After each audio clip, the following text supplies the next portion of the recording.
a Disney Imagineer, a unique building, and one of the world's busiest airports. The result is an otherworldly dining experience. Hello, welcome to the Encounter Restaurant. This is Tazer speaking.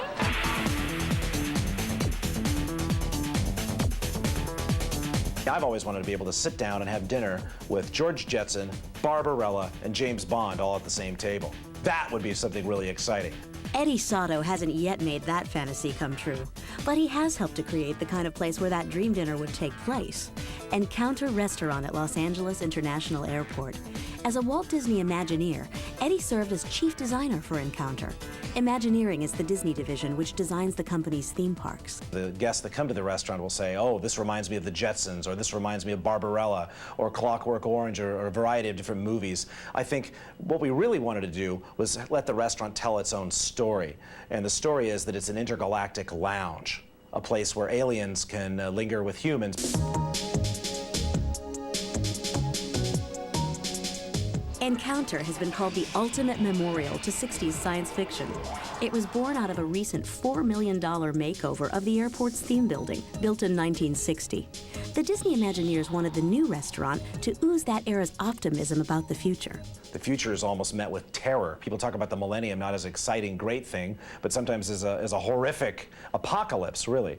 But back in the 60s, when this restaurant was created, the future was an amazing, bright place. Jet travel, technology, martinis, the whole thing. The restaurant's focal point is the crater-shaped bar, which flaunts king-size lava lamps, neon-tinted martinis, and bar guns that emit laser beams and sound effects. Sato not only conceived the ray gun dispensers, but he created their sounds. I'd always described to the effects team we have here at Imagineering that created the guns, I want it to sound like or and I would just describe the guns that way. Well, after going through a library of different sounds, one of our audio media designers came back and said, Eddie, we'd save a lot of time and energy. Would you please just go in and record the sounds? I said, really?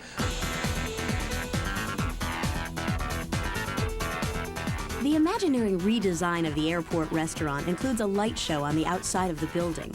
Sato says that although Encounter was inspired by 60s futurism, its vivid exterior and interior color scheme comes from the present. We're really trying to interpret the 60s through the sort of sensibilities of the 90s. The colors for the restaurant are much more out of the fashion pages of today than they are literally out of trying to replicate something. Because it's not fun to just replicate something. It's a lot more fun to try to reinvent it. The end result is a place peculiar enough to make someone actually want to hang out at an airport.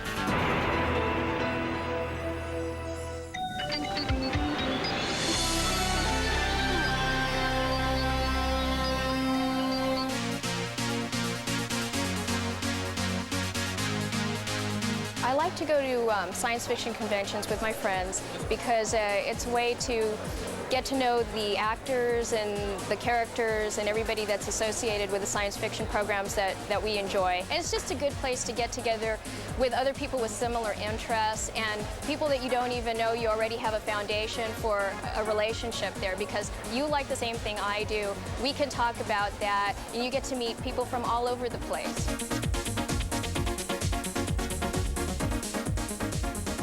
I first got into science fiction with Star Wars, 1977.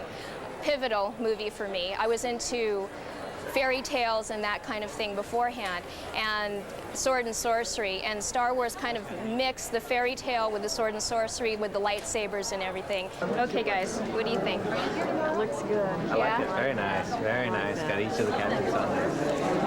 30 years. I first got into Star Trek late because when Star Trek, Classic Trek originally aired, I wasn't allowed to watch it because it was opposite Gunsmoke and my family was really into Gunsmoke. So I actually didn't get into Classic Trek until the reruns much later. And then I kind of got hooked with it, hooked on it at that time. Dr. Julian Bashir. Oh, Dr. Bashir. I'm a registered nurse and I see a link between science fiction or Star Trek with my nursing profession because I think that nursing is kind of a noble or altruistic profession. I think I got into it because I like to help people. I get something back from it because it makes me feel good about helping people. And I think that the Star Trek series of stories also has that kind of positive feel to it. I mean, it's about helping people, getting along with people, learning about other cultures.